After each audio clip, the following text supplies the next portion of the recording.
त्यांच्याकडे दाऊद असेल तर आमच्याकडे गवळी आहे, ही आमची मुलं आहेत.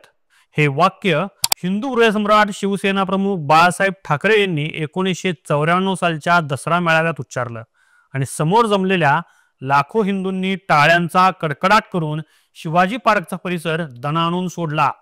या वाक्याला पार्श्वभूमी होती ती 1992 साली बाबरी ढाचा उद्ध्वस्त केल्यानंतर 1993 साली मुंबईत उसळलेल्या धार्मिक दंगलीची. त्याच सभेत पोलीस हे स्थानिक गुंडांचा खोट्या चकमकींमध्ये कसा खात्मा करतात याविषयी बाळासाहेब कोणतीही भिडभाड न ठेवता बोलले आणि त्यानंतर हिंदूंच्या मनात दाऊदला मारायचं तर गवळीशिवाय पर्याय नाही असा पक्का समज झाला. तुमचा दाऊद तर आमचा गवळी हे वाक्य कित्येकांच्या मनावर कोरलं गेलं. त्या दिवसापासून अरुण गवळी असो की इतर हिंदू डॉन यांची देखील कॉलर टाईट झाली. या घटनेनंतर केवळ 1 वर्षातच 1995 साली शिवसेना भाजपा युतीचं सरकार सत्तेवर आलं. बाळासाहेबांनी जाहीरपणानं पाठराखण केल्यामुळं अरुण गवळीला आता आपलंच सरकार आलं असं वाटलं, पण ते खरं नव्हतं. त्यानंतर अशा काही घटना घडल्या की गवळी हा शिवसेनेच्या विरोधात उभा ठाकला. त्यानं अखिल भारतीय सेनेची स्थापना केली. 17 जुलै 1997 मध्ये अरुण गवळी यानं मुंबईतील काळा घोडा ते आझाद मैदान असा तुफानी मोर्चा काढला. त्यामध्ये घोषणा काय होत्या माहित आहे? बच्चा बच्चा कहता है अरुण गवळी सच्चा है, वाजवा टाळा हटवा बाया, देश का नेता कैसा हो अरुण गवळी जैसा हो, डैडी मम्मी आगे बढ़ो हम तुम्हारे साथ है, युती शासन हाय हाय या घोषणांनी परिसर दणाणून गेला होता.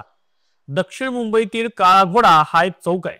तिथं इंग्लंडचा राजकुमार 7वा एडवर्ड याचा काळ्या घोड्यावर बसलेला पुतळा आहे. या मोर्चामुळे काळा घोडा चौक फेमस झाला.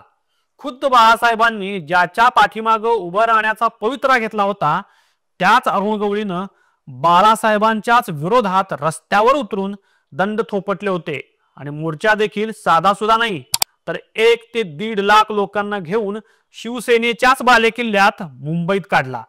यामुळं शिवसेना आणि अरुण गवळी यांच्यातला संघर्ष पेटला. अत्यंत महत्वाचं म्हणजे या अतिभव्य मोर्चात अरुण गवळी कुठंच नव्हता, तर अखिल भारतीय सेनेचे सरचिटणीस जितेंद्र दाभोळकर आणि आशा गवळी यांनी मोर्चाचं नेतृत्व केलं होतं. अरुण गवळीनं थेट बाळासाहेबांविरोधात मोर्चा का काढला? मोर्चात कोणी कोणी भाषणं केली? शिवसेनेवर कोणत्या शब्दात टीका केली? त्याला बाळासाहेबांनी त्यांच्या खास ठाकरी शैलीत कसं उत्तर दिलं? यानंतर हा संघर्ष संपला की अजून पेटला याची माहिती आज आपण या विशेष भागातून घेणार आहोत. नमस्कार, मी राहुल कुलकर्णी, तुम्ही पाहताय सत्यवेद. मुंबईत गँगवॉरचा भडका उडाला होता. बाळासाहेबांच्या भूमिकेमुळे हिंदू आणि मुस्लिम अशी गुन्हेगारांमध्ये उभी फूट पडली होती. दोघा टोळ्यांमधील चकमकींमध्ये दोन्ही बाजूकडील गुन्हेगारांचा गेम होता, तर दुसरीकडे पोलिसांनी एन्काउंटरची मोहीम उघडली होती. भविष्यात केवळ गुंड असून उपयोग नाही, तर राजकारणातील आमदारकी, खासदारकी यासह नगरसेवक आदी पद आपल्याला तसंच कार्यकर्त्यांना मिळाली पाहिजेत असा विचार अरुण गवळीच्या मनात डोकावला असल्यास नवल नाही. राजकारणाचे गुन्हेगारीकरण करण्यासाठीच अरुण गवळीनं अखिल भारतीय सेनेची स्थापना केली. त्याचं चिन्ह होतं गाय. जुलै महिन्यात घाटकोपर इथं डॉक्टर बाबासाहेब आंबेडकर यांच्या पुतळ्याची विटंबनाची घटना घडली आणि महाराष्ट्र पेटला होता. अनेक ठिकाणी युती शासनाच्या विरोधात आंदोलनं होत होती. त्यातच अरुण गवळी यानं उडी घेतली. दिनांक 17 जुलै रोजी काळा घोडा ते आझाद मैदान असा अतिभव्य मोर्चा काढला. लाखांची संख्या असूनही मोर्चात कुठेही अनुचित प्रकार घडला नाही. हिंदुत्व ही केवळ शिवसेनेची मक्तेदारी नाही, हे दाखवण्यासाठी मोर्चात सहभागी झालेल्यांनी हातात भगवे झेंडे आणि भगवे फेटे घातले होते. कुविख्यात अरुण गवळीचा मोर्चा असून देखील कुठेही तोडफोडीच्या घटना घडल्या नाहीत. मोर्चाच्या मार्गावरील हॉटेल्स, दुकानं नेहमीप्रमाणे सुरू होती, पण कोणताही अनुचित प्रकार होऊ नये यासाठी पोलीस बंदोबस्त युती शासनानं तैनात केला होता. मोर्चात गरीब आणि झोपडपट्टीधारक बहुसंख्येने होते.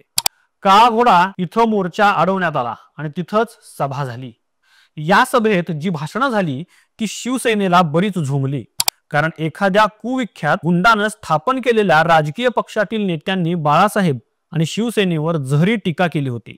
अखिल भारतीय सेनेचे मुंबईचे सरचिटणीस भरत म्हात्रे यांनी सर्व वृत्तपत्रांनी अरुण गवळी यांचा उल्लेख तरुण हृदय सम्राट करावा असं फरमान काढलं. तसंच कोणी गवळीचा आदर केला तर तो खपवून घेतला जाणार नाही असा दम भरला. बाळासाहेब हे गवळीवर टीका करतात, पण आता त्यांनी जपून बोलावं, नाहीतर अखिल भारतीय सेनेचे कार्यकर्ते त्यांची दखल घेतील असा इशारा थेट बाळासाहेबांना दिला. सेनेचे प्रवक्ते अशोक घेवडे यांनी आज एवढा मोठा मोर्चा निघाला म्हणजे युती सरकार बरखास्त झाल्यासारखंच आहे, सरकारला काही शरम वाटत असेल तर त्यांनी राजीनामा द्यावा असा इशारा दिला. विद्याधर माळकर यांनी सीतेने राम घडविला तसा आशाताईंनी समाजाला न्याय देण्यासाठी गवळी घडवल्याचे तारे तोडले. याबरोबरच बाकीच्या वक्त्यांनीही आपल्या मनातल्या शिवसेनेच्या विरोधातल्या खदखदी व्यक्त केल्या. दुसऱ्या दिवशी दैनिक सामना सोडून सर्वच वृत्तपत्रात मोर्चाच्या बातम्या ठळक प्रसिद्ध झाल्या आणि सर्वत्र गवळीचाच बोलबाला झाला. एका कुविख्यात गुंडाचा वृत्तपत्रांनी उदो उदो करावा ही बाब बाळासाहेबांना खटकली. काही का असेना, पण एका दृष्टीनं गवळीच्या सेनेनं रस्त्यावर जबरदस्त शक्ती प्रदर्शन करून शिवसेनेला पर्यायानं बाळासाहेबांनाच खुलं आव्हान दिलं होतं. ऍक्शनला रिॲक्शन येणारच हे सर्वांनाच माहित होतं. साहजिकच अरुण गवळीला शिवसेनेकडून प्रत्युत्तर दिलं जाणार ही काळ्या दगडावरची पांढरी रेष होती. झालंही तसंच. सत्तेत असल्यामुळं शिवसेना गवळी विरोधात मोर्चा वगैरे काढायच्या भानगडीत पडली नाही. पण मोर्चाच्या तिसऱ्याच दिवशी बाळासाहेबांनी आपली ठाकरी भूमिका जाहीर केली.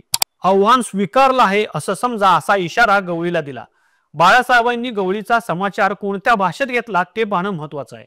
म्हणजे अरुण गवळीबाबत किती तिडीक बाळासाहेबांच्या डोक्यात गेली होती याची कल्पना येते. त्यांची सविस्तर भूमिका दिनांक 19 जुलै 1997च्या सामन्यात प्रसिद्ध झाली आहे. बाळासाहेब म्हणतात, शिवसेना मुर्दाबादच्या घोषणा देत मुंबईत कुविख्यात अरुण गवळीनं एक मोर्चा काढला. आम्हा ठाकरेंच्या विरोधात त्यांनी नरडी गरम केली. शिवसेना आणि ठाकरेंच्या विरोधात कोणी नाक शिंकरलं तरी त्या शिमडावर आमचे विरोधक जाऊन बसतात. या प्रकरणात ही काही वेगळं झालं नाही.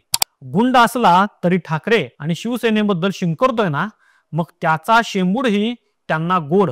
तो गोडवा आज समाजात आणि महाराष्ट्रात एक वेगळ्या प्रकारचं विष पसरवितोय. गुंड टोळ्यांच्या भयानं जे बाहेरचा सूर्यही पाहत नाहीत त्यांनी आव्हानाची भाषा करू नये.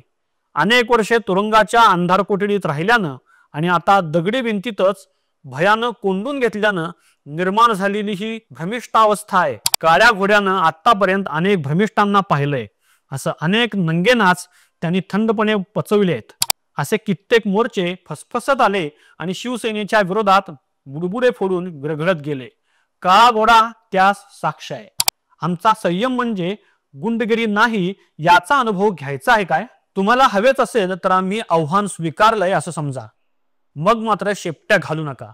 शिवशाहीच्या विरोधात शिमगा करावा याच उद्देशानं घाटकोपरच्या रमाबाई नगरीत आंबेडकरी पुतळ्याची विटंबना केली गेली असावी असा संशय आता बळावतोय.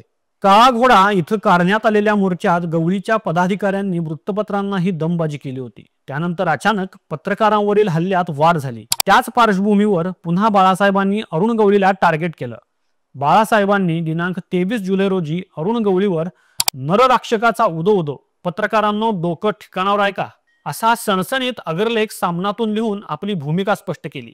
बाळासाहेब म्हणतात, एशियन एज या प्रख्यात इंग्रजी दैनिकाची महिला पत्रकार अनिहिता रामास्वामी ही दगडी चाळीकडे काही माहिती काढायला गेली होती. तिथं आजी विवेकानंद धर्मात्मा गोब्राह्मण प्रतिपालक सुविख्यात अरुणराव गवळी साहेब यांनी तिचे काही ऐकून न घेता चले जावचा नारा दिला.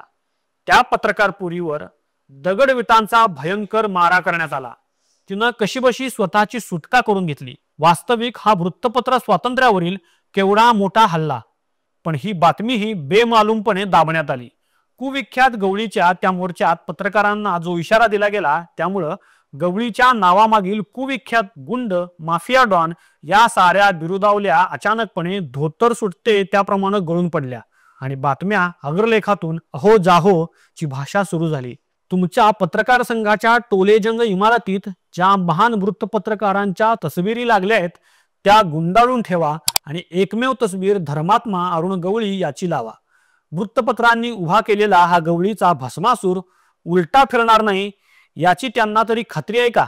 कुविख्यात अरुण गवळी आणि शिवसेना प्रमुख बाळासाहेब ठाकरे यांच्यात सुरू झालेलं हे वैर इतक्या लवकर मिटेल हे शक्यच नव्हतं.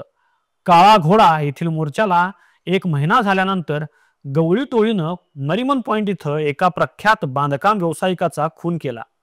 युती शासनाचा रिमोट कंट्रोल बाळासाहेबांच्याच हातात असल्यानं पोलीस अधिकारी परमबीर सिंग यांनी दगडी चाळीत धडक मारली आणि लपून बसलेल्या 3 हल्लेखोरांना अटक केली. शोध मोहिमेत अरुण गवळी देखील एका पेटाऱ्यात लपलेला आढळला. युती शासनानं गवळी टोळीला संपवायचं काम जाबाज अधिकारी विजय साळसकर यांच्याकडे सोपविलं. नरिमन पॉइंटला झालेल्या खुनानंतर 3च दिवसांनी गवळी टोळीतील महत्वाचे प्यादे असलेल्या गणेश भोसलेचा एन्काउंटर केला. तर दिनांक 26 सप्टेंबरला शार्प शूटर सदा पावले आणि विजय तांडेल यांचा खात्मा करण्यात आला. यामुळं गवळी टोळी खिळखिळी होण्यास प्रारंभ झाला. पण त्यानंतरही गवळी गँगनं शिवसेनेशी पंगा घेण्याचं सोडलं नाही. पण सत्तेची टॉनिक नसल्यानं आणि संघटनेची बांधणी जमिनीदोस्त होत चालल्यानं दिवसेंदिवस अरुण गवळी गँग गुन्हेगारी विश्वातून संपत चालली तर राजकारणातून हद्दपार झाली. हा इतिहास आहे. आजचा विषय तुम्हाला कसा वाटला ते कमेंटमध्ये लिहा आणि सत्यवेद चॅनलला लाईक, शेअर आणि सबस्क्राईब करायला विसरू नका. पुन्हा भेटूच पुढचा विषय घेऊन. तोपर्यंत नमस्कार.